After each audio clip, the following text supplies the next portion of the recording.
Hey, social media friends, Dr. Lazar. We are just getting ready to go live on 103.5. So, we are talking tonight about chronic fatigue, and any questions you have, you can put them in the chat and we'll see those. And it's going to be a great show. Awesome show. Super excited. And here we go.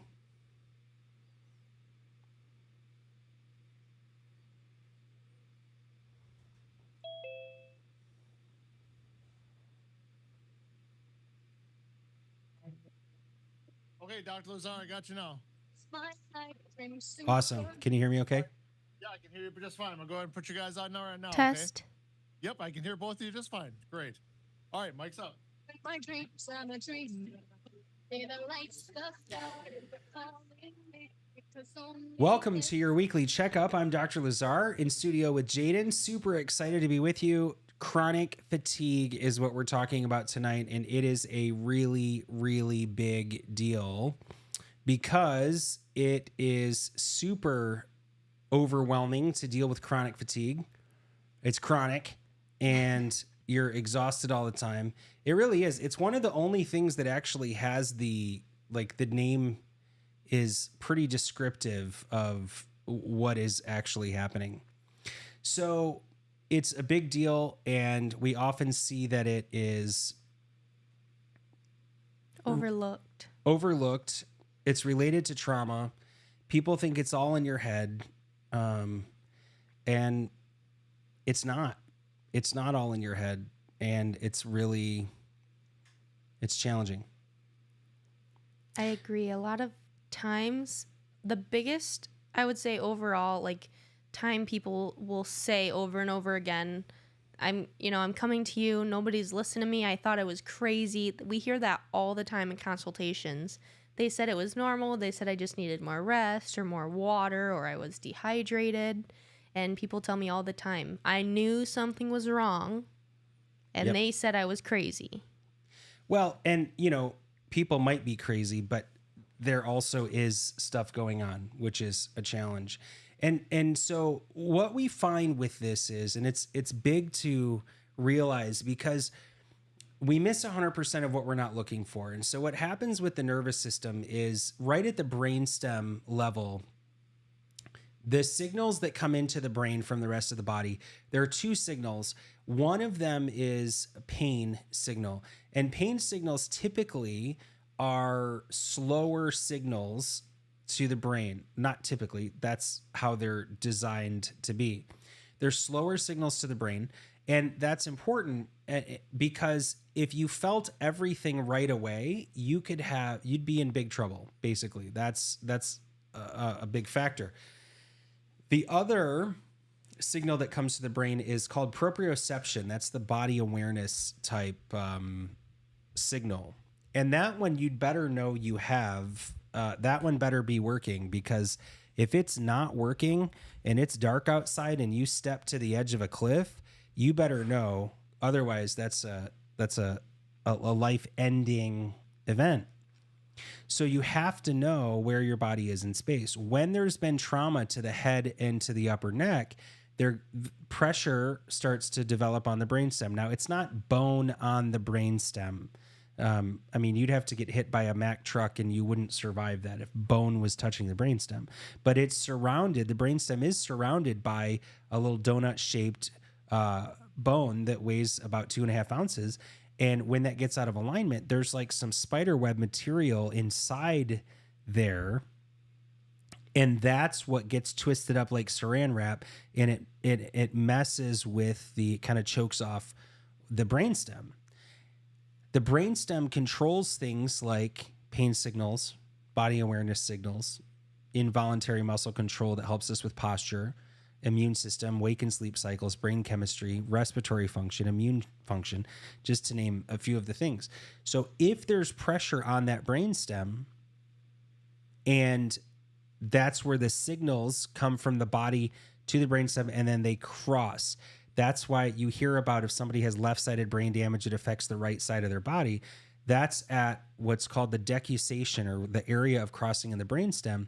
And if there's pressure right in that area, those signals where they cross will actually get switched. And so think about if you've ever stubbed your toe or hit your hand on that corner of something, and you think, man, that's gonna hurt, and you wait a second or a second and a half, and you're like, it doesn't. Oh, there it is. Now I feel it. There's a latency period there, a delay, because the brain can't. That's actually not as important. Like, you stepping on a nail is not as important as you stepping off a cliff. Right. If you think about how those signals are prioritized. And so if those signals are not affected, then body awareness or proprioceptive signals will get to the brain faster, as they should, and pain will get to the brain more slowly. Well, when there's been trauma, accidents, injuries, birth traumas, any sort of thing that throws the head off center, it'll tear loose the connective tissue that holds the spine together, and then the spine breaks down and locks in a stressed position. That's where there's pressure that shows up on the brainstem, and then those signals switch. And so now, instead of somebody who's got good body awareness in space, isn't very clumsy, and isn't hurting all the time, the speed of those signals getting to the brain switches. So now we hurt all the time, everywhere, even though there's nothing happening in those areas, which makes physical medicine and rehabilitation doctors and physiatrists and things think you're crazy. And if you think of anybody with any sort of chronic fatigue, fibromyalgia, complex regional pain syndrome, anything in that family of dysautonomic dysregulation of the autonomic nervous system leading to pain issues, those people are in pain and they're clumsy. If you talk to them, they're like, I trip, I walk into walls jump out at me. That's because those signals in the nervous system are switched. It's super, super straightforward. Even if you're not extremely clumsy, people will say all the time, I don't know, I must have just slept wrong. And that is, I don't really like to say side effect, but that's all I can think of right now. But that is a side effect of chronic fatigue. And it's not because you're getting older or you're not just working out as much. That definitely will play a role. But that is like the definition of chronic fatigue. What about the people listening? What about the moms listening who have little kiddos at home? Yes. And they're saying, I'm exhausted all the time. What are they told by all it's actually one of the, it's more validating maybe than some other scenarios.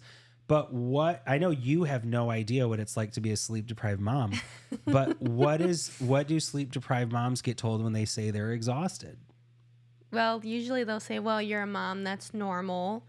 And it's not normal. It's normal to be like, you're going to be doing a lot more work or staying up late as a mom. It's normal to be rude, moody, no, mean to your dad. Right. But besides that. But that's a lot of things. It's almost like a lot of people will say the doctors are just like writing off what I'm saying. They're not listening to me. I'm telling them I'm tired, more tired than normal. And I know that, so postpartum, anything, of course you're going to be tired. Your hormones are regulating and you're getting used to a new side or version of your life. But the amount that people usually are with chronic fatigue is not, it's not just because you have kids. There is something else wrong. And with the chiropractic care at Lazar Spinal Care, because it's so gentle and specialized in everything, even when I have a 7-month-old right now, and after birth and everything through like dealing with postpartum everything, I've been getting adjusted a minimum of 1 time per week, and I would say I don't feel tired at all. That's impressive. And for I sure. don't get sleep with a 7-month-old. So So, I mean, is that that's really interesting. Now I'm all off topic. We didn't plan on talking about that. The reason I am intrigued by that is because you've been getting adjusted your whole life, Mm-hmm. and let me just say, I don't know that there's any like magic to adjustments themselves. It's that it makes it so your body works the way God designed it to work. That's the easiest way to say that. And so, but I just figured that it's because you're young and healthy. I think it's completely because I'm getting adjusted, and because I've been adjusted my whole life, I'm at the point where I don't need to be adjusted one time every week. That's very frequent, actually. But I feel the best when I get adjusted every week, so that's what I choose to do. But even though I have a baby right now that is up quite often throughout the night, I feel like I have more sleep, or like I feel more refreshed in the morning than I did pre-pregnancy. Pre-pregnancy. Not while you were pregnant. No, while I was pregnant, I got even less sleep.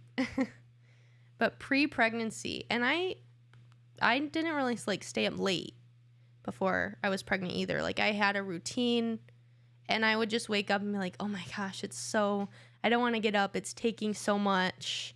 It's taking all my energy. Like there was nothing that I was like, oh, I don't want to do this today. It was just worn out in the morning, right when I got up. Interesting. If you're just tuning in, this is your weekly checkup, 866-521-WELL, 866-521-9355. We're taking your calls live. We're also on social media, on the interwebs, on the social media interwebs platforms. Is that how you say it? No. Yes, it is. And so anyway, leave your comments on there. We'll be happy to see how those are going. Anyway, we're going to take a short break. We'll be back to take your calls right after this.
Welcome back to your weekly checkup, Dr. Lazar, Jaden Lazar.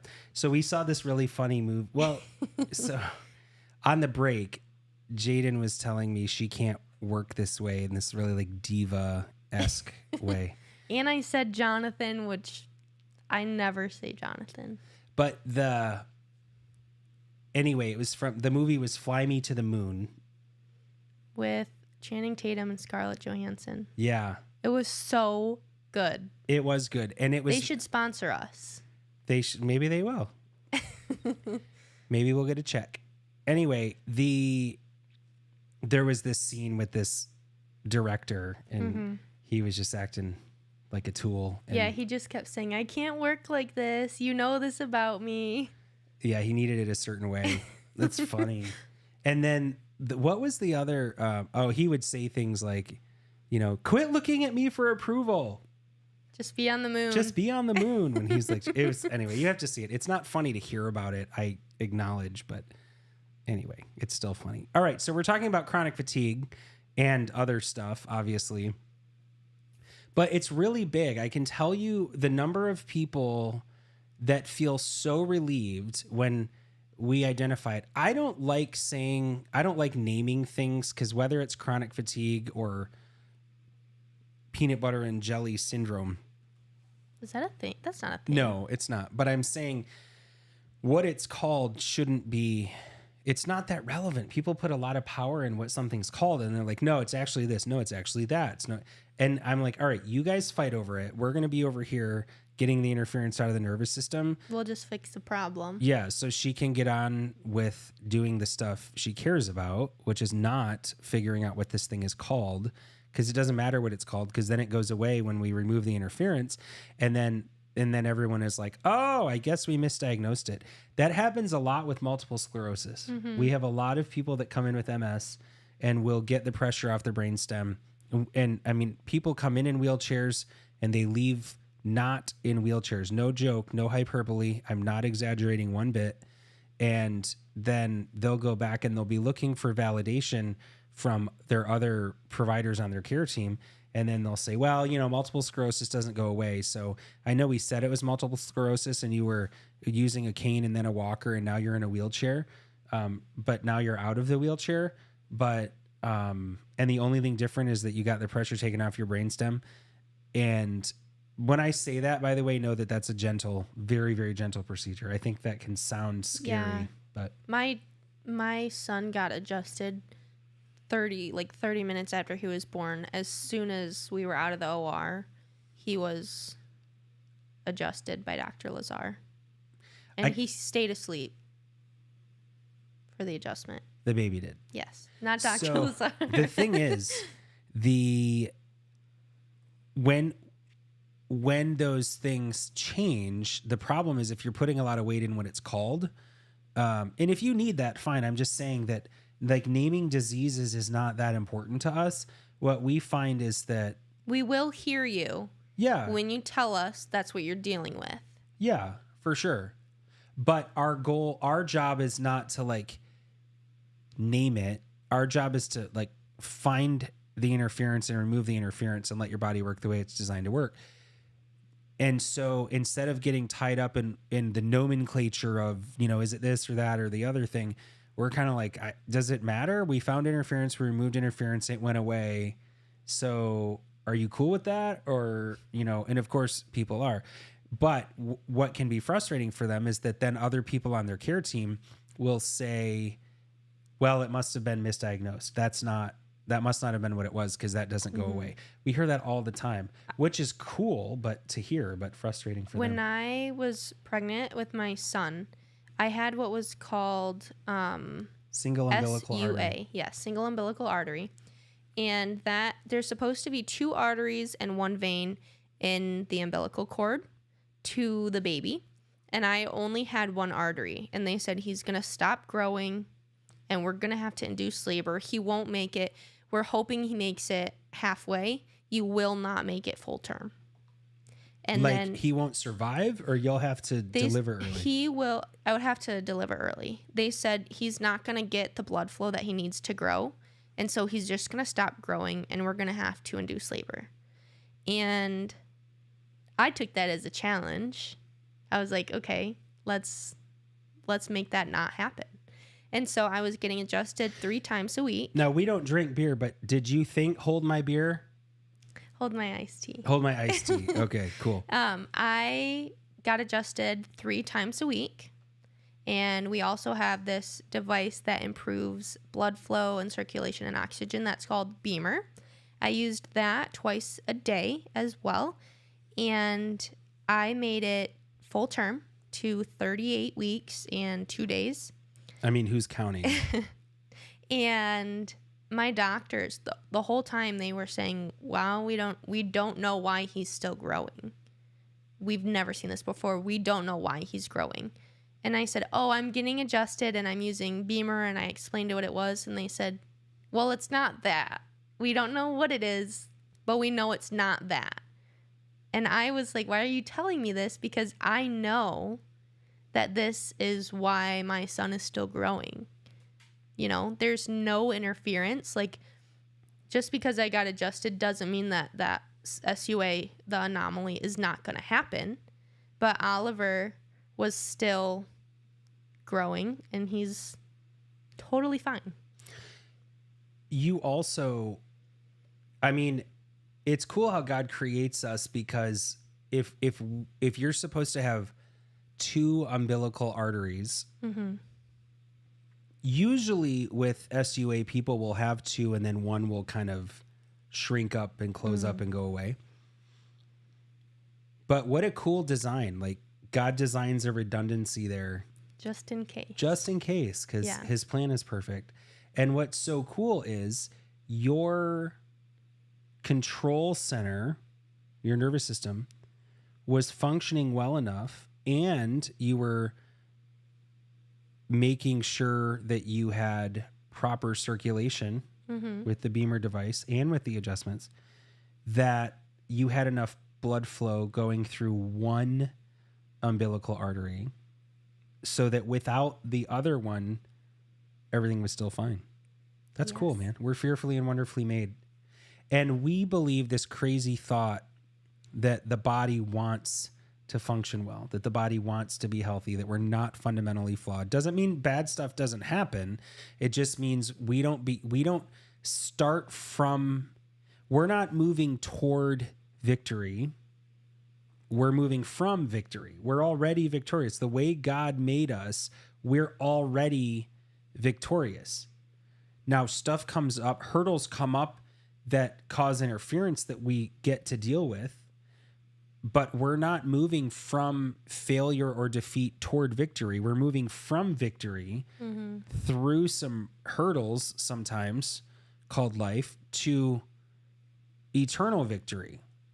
And that's a big difference. That's a very, very big difference than working from a place of, I'm super flawed and I hope I can make it someday. We've already made it. We're fearfully and wonderfully made, you know? So our topic tonight, for anyone who is just now joining in, is chronic fatigue and how our upper cervical chiropractic care can help with chronic fatigue. And one thing that I just thought of now is that babies, when they're learning to crawl and walk and sit and they're growing, so they already have birth trauma just alone from being born alone anyway. And then as they're growing and learning, the amount of times that they fall and hit their head, like, that is awful.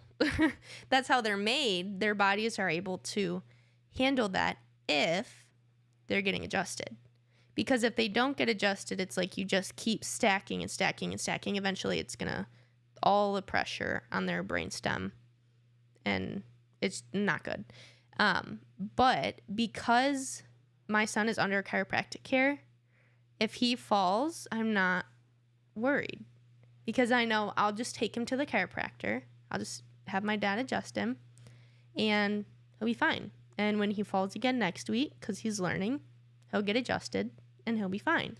Think about that in life. What if you run around and you're like, oh my gosh, don't fall. Oh my gosh, oh my gosh, oh my gosh, don't fall. What, you need to fall. It's so stressful if you are like thinking all the time, like, oh my gosh, he just fell. Oh my gosh, oh my gosh.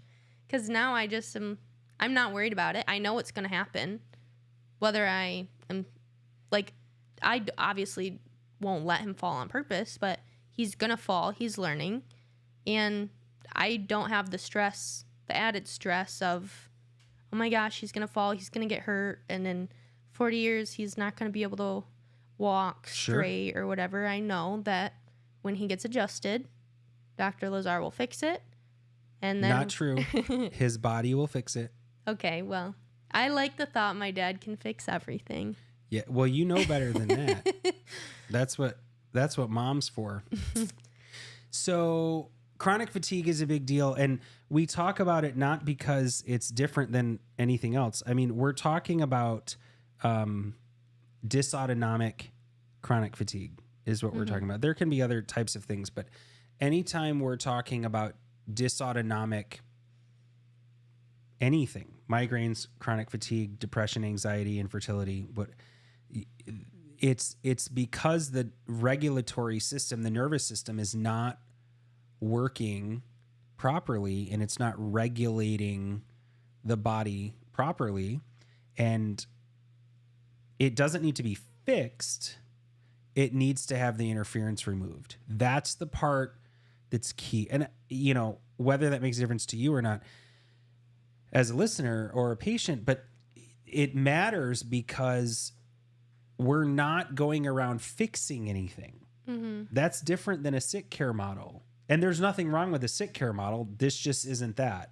Right. This- We're preventing future problems from showing up, as well as fixing the lifelong problems, not fixing.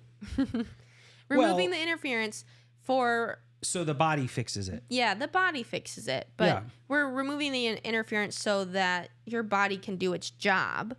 And birth trauma alone, the amount of trauma that will at least bare minimum turn into chronic fatigue later in life, we're preventing that from becoming chronic fatigue. Absolutely.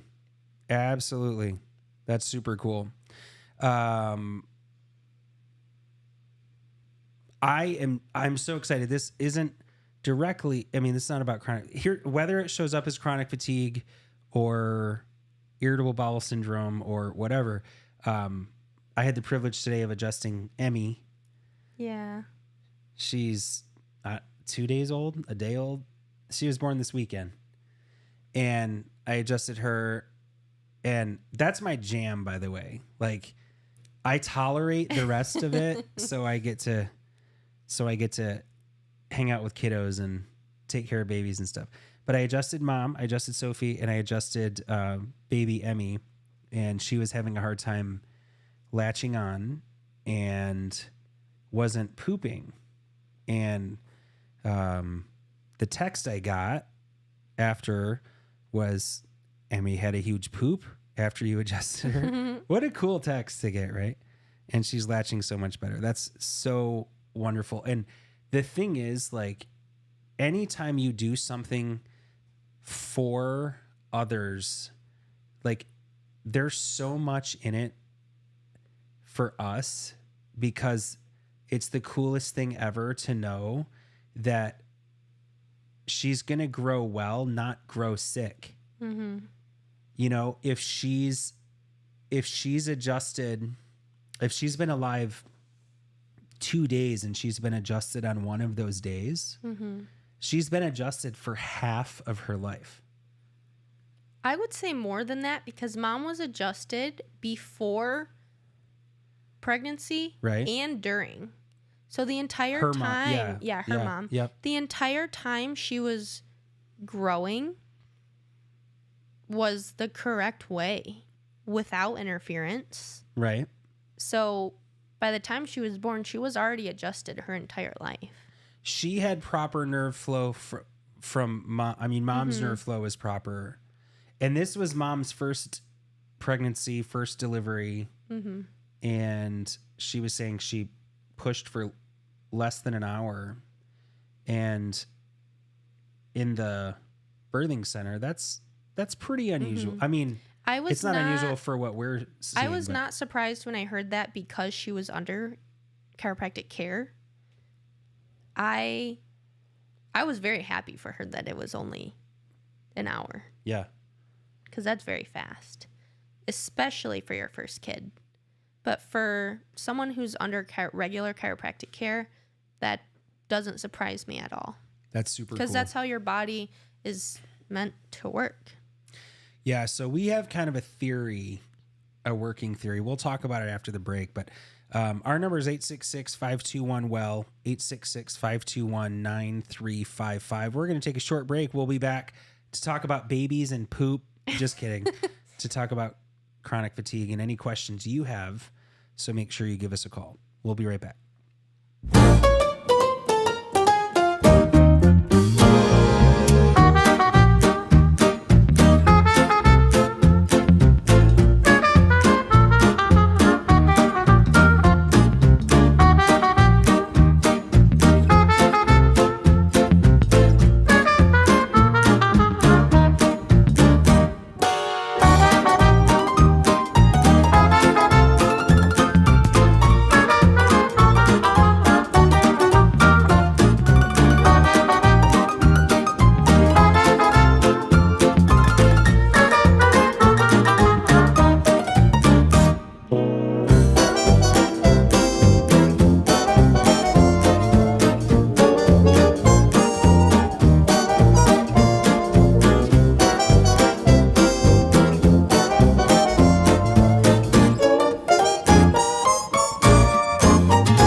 Welcome back to your weekly checkup. We're talking about chronic fatigue tonight, and that doesn't just mean that you're chronically tired. That means that your body is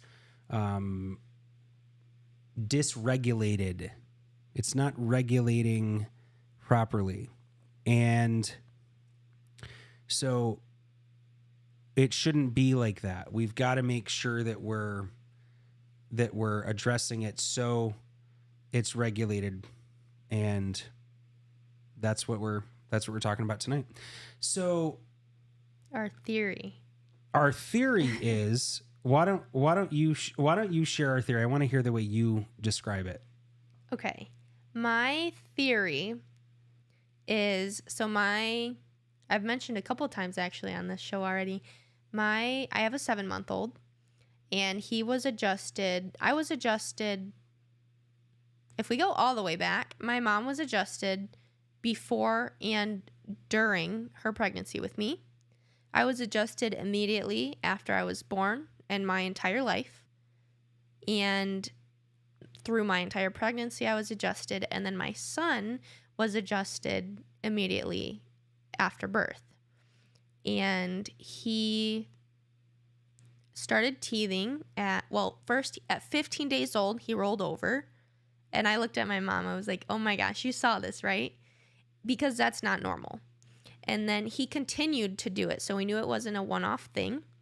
And then he also at 3 months started teething. And I would say before he was 2 months old, he was sleeping through the night. At 3 months old, he started teething, which is roughly 3 months early. And he got 4 teeth. Or 2 teeth. And now he's 7 months old and he has almost 9 teeth, I think. And my theory is that he is not, people will say, oh my gosh, that's fast, that's early. He is progressing or growing quick. And to me, I think that he's actually progressing on the normal level or rate or speed, whatever, that he should be, because he has no interference. Whereas all the other babies that are born that are not regularly under chiropractic care are progressing at a slower speed than they're supposed to because of the interference from the birth trauma alone. Mm-hmm. And because chiropractic care in babies is not considered normal, or very many people don't do it, is why the overall number says they're going to start teething maybe at 6 months. I met a mom today. She has a 14-month-old who has 4 teeth, and that's considered normal. But my 7-month-old is getting his 9th tooth.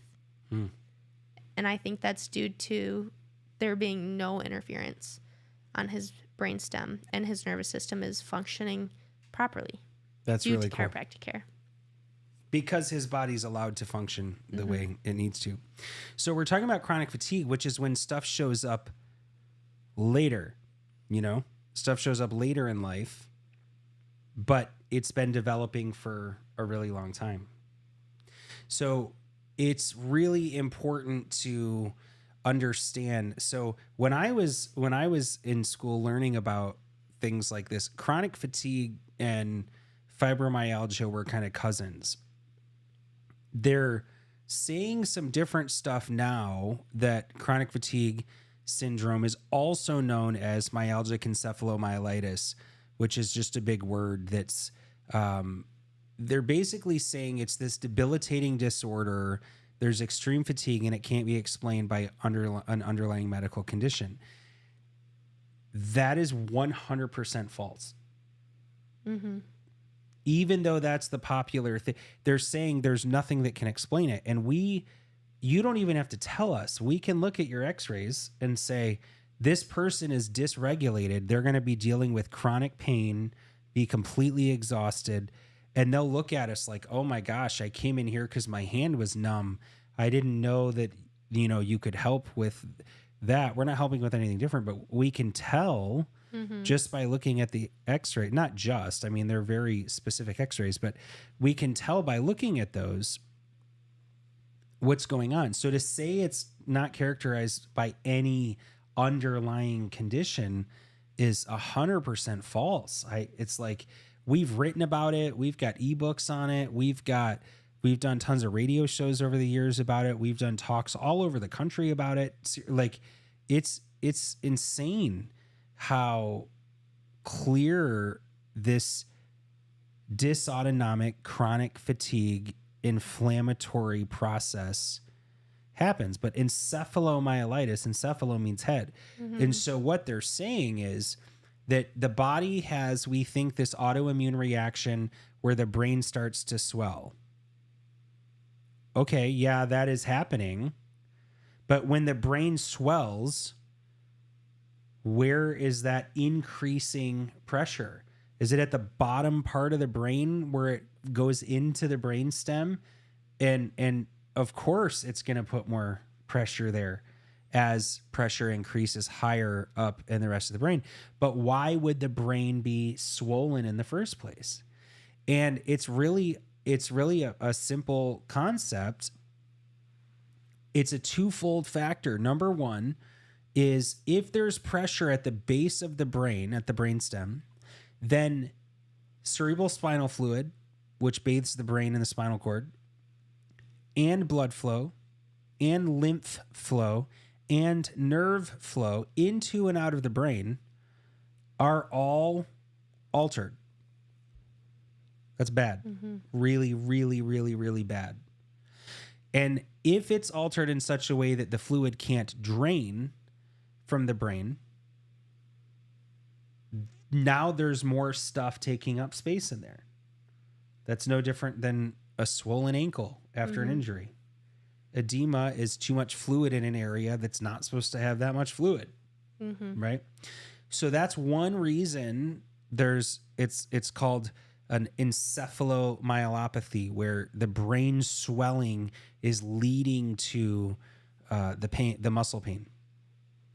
The second factor, and both of these can happen. It can be yes and. The second factor is that when we're eating stuff that our body doesn't know what to do with, How to process. yeah, because it shouldn't have to process. I mean, if you're eating food God made, the body knows what to do with that. But if we're eating, drumsticks and Twinkies and Burger King, Which does taste amazing. It does. our body doesn't know what to do with it.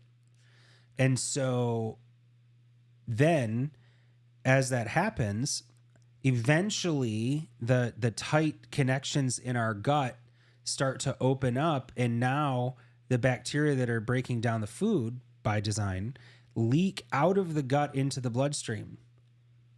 If you got poked with a rusty nail, would there be inflammation in that area? There should be. That's how it's supposed to work.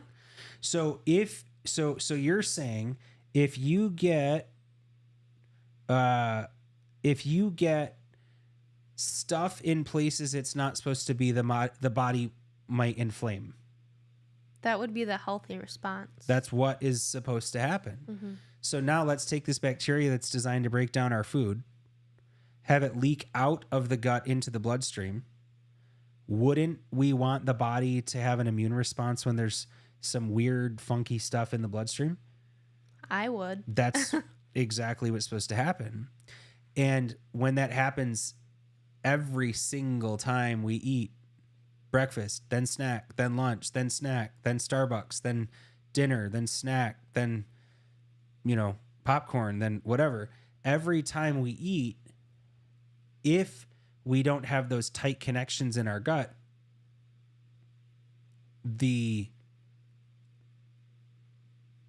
all the bacteria, the acids, the things that aren't supposed to be in the bloodstream get out into the bloodstream. It creates inflammation, and years of that inflammation will cause the blood-brain barrier to start getting weak.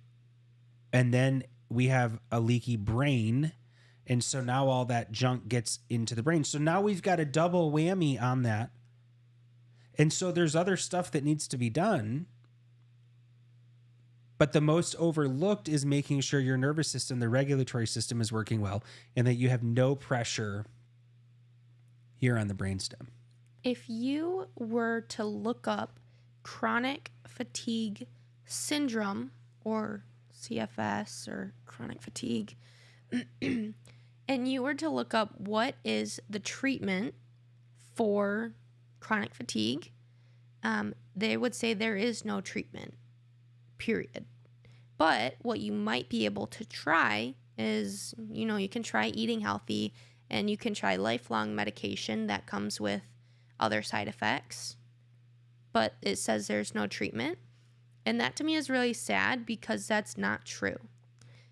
Upper cervical chiropractic care can help because it's not like you had a car accident and you lost your leg and you're never going to get that leg back. That would make sense. But because this is due to pressure on the brainstem, and if we can remove that pressure, there is no reason for the diagnosis, I guess, of chronic fatigue. It bothers me that they're allowed to say that. That there's no treatment. Yeah. We don't use the word It's treatment not in treatment. our office. Yeah, that's true. Because it sounds kind of scary, treatment. But That means to there's me- something wrong. Mm-hmm. And we're not treating anything. People, I think, so anyone who's dealing with MS or chronic fatigue or leaky gut or whatever, that is actually normal to deal with. The problem when you're experiencing that and not having, not getting adjusted and removing the interference is your body won't be able to, regulate and work the way it's supposed to. But that is actually, it's not life-threatening to have chronic fatigue if it's being managed correctly. And it doesn't mean leave it alone or ignore it. It means stop treating it like there's something wrong. Mm-hmm. Like if I go to the mountain, if I go out west to ski and I'm in, Vail or Breckenridge, holy cow, Breckenridge is high. beautiful. Breckenridge is the base of Peak 8 is 10,000 feet above sea level. I think we went skiing on one that was 13,800. Yeah, the peak is something. higher, but the base of it where you sleep and feel like you're dying just because you walk upstairs is high. Now, They sell little oxygen masks. This is kind of what it looks like. You literally are spraying. they're cans of oxygen. Oxygen. Yeah. And Beamer helps with that, man. That was big. But here's the thing. If I go out there and my number of red blood cells change, Mm-hmm. isn't that a normal physiological response? Yes. Yeah, I'm at a higher altitude. The demands on my body are different. Mm-hmm. So it doesn't mean there's a problem. If I go run laps and start sweating, I don't think, oh my gosh, I have hyperhidrosis. I need a I need help with this. I should be sweating if I'm running and exerting like that, and my basal metabolic rate is high. And that's good for your heart and your health and everything. Yeah, it's like we look at these things that are inconvenient and think that they're a problem. And when the check engine light comes on, the check engine light is not the problem. That's letting us know, thank God, it's letting us know there's something else going on. We're going to take a short break. We'll be back right after this.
Welcome back to your weekly checkup. Dr. Lazar and Jaden are in the studio rocking it out Soon to also be Dr. Lazar. That's right. That's right. But you don't get it early, man.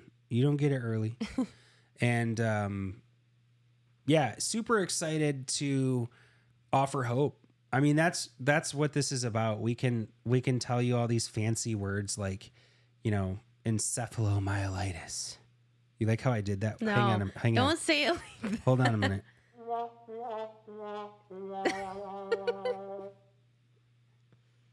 I got buttons.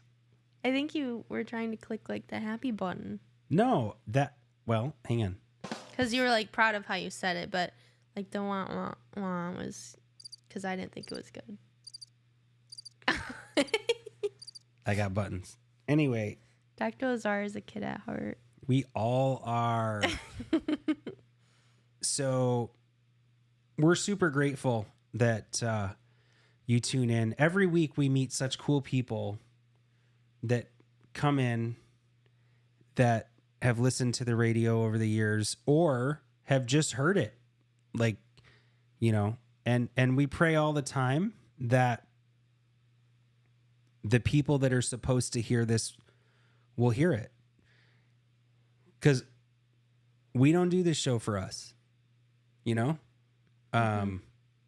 honored to serve, but this isn't.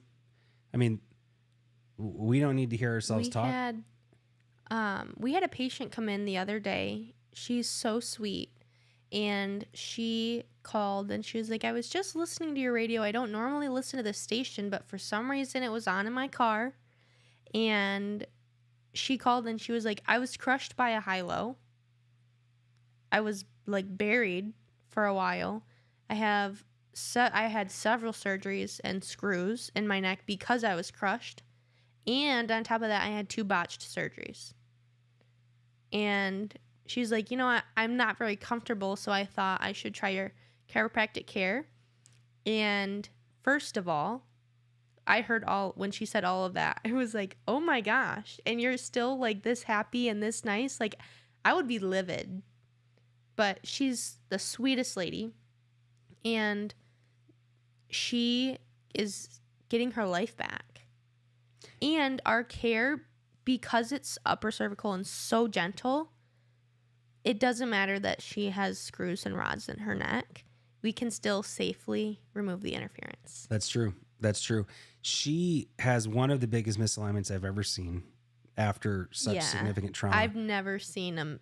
This is like, it's, I am very proud that she's still happy. It's amazingly horrible that her spine and nervous system are doing what they're doing, but they're changing.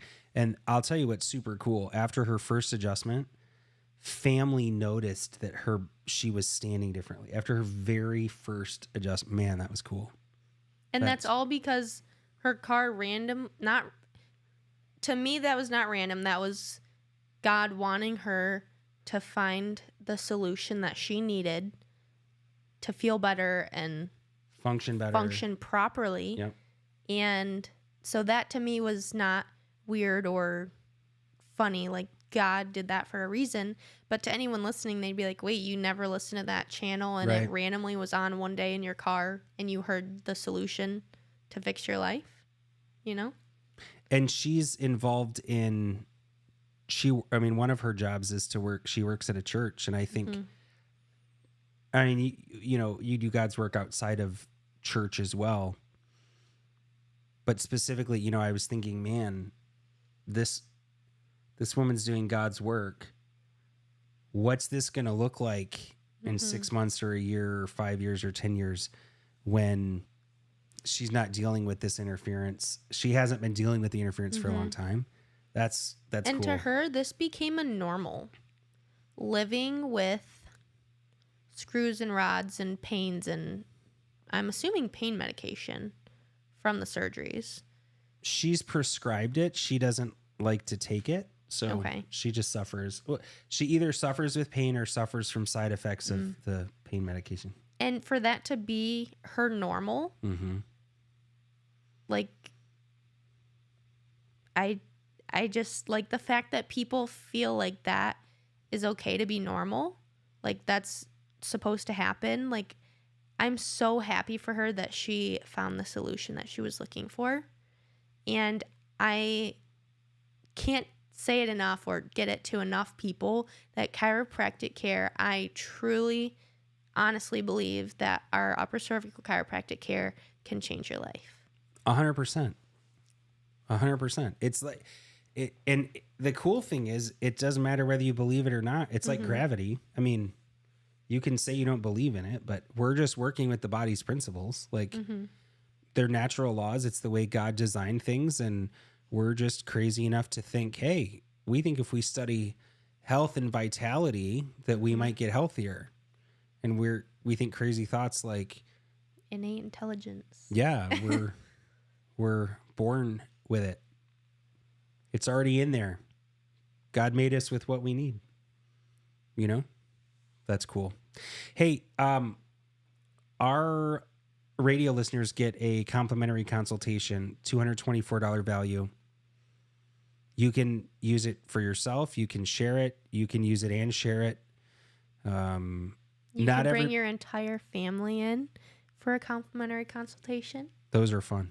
Yes. Not everybody's a candidate for care, and we understand that. We can't help everybody, but we do believe that we should find out whether we can help or not. Because suffering is optional. The only thing to lose is the pain and the exhaustion and the fear. That's the only thing you'll ever lose. That's a good thing to lose. Once we get our hands on you. Don't say it like that. That's true. It's true. It's true. 866-521-WELL, 866-521-9355. If you're not in the Metro Detroit area and you don't feel like coming to Ann Arbor, well, then that's a bummer. No, you can you can always reach out and we can help you find somebody in your area or try. We do have people that fly in, which is super We cool. have people that fly into the country. It's our vision is to have places Worldwide. available, but we need your help with that. You got to spread the word because it's not very sexy to stand up against systems that generate revenue when you're sick and suffering. And when we stand in the way of that, that comes with some stuff. So we need your help. We need you to share with your peeps. Anyway, we appreciate you tuning in. As always, we're here for you on the air, in the office. 866-521-WELL, 866-521-9355. If you or someone you love is suffering with chronic fatigue, or you think they might be, they need to give us a call. We need to check and see if we can help. On behalf of our team in Ann Arbor and our awesome team at WMUZ, this is your weekly checkup. Thank you so much for tuning in. We look forward to being back with you next week. God bless. Okay, we are all set. We'll talk to you guys next week. Thank you, Anthony. All right, bye-bye.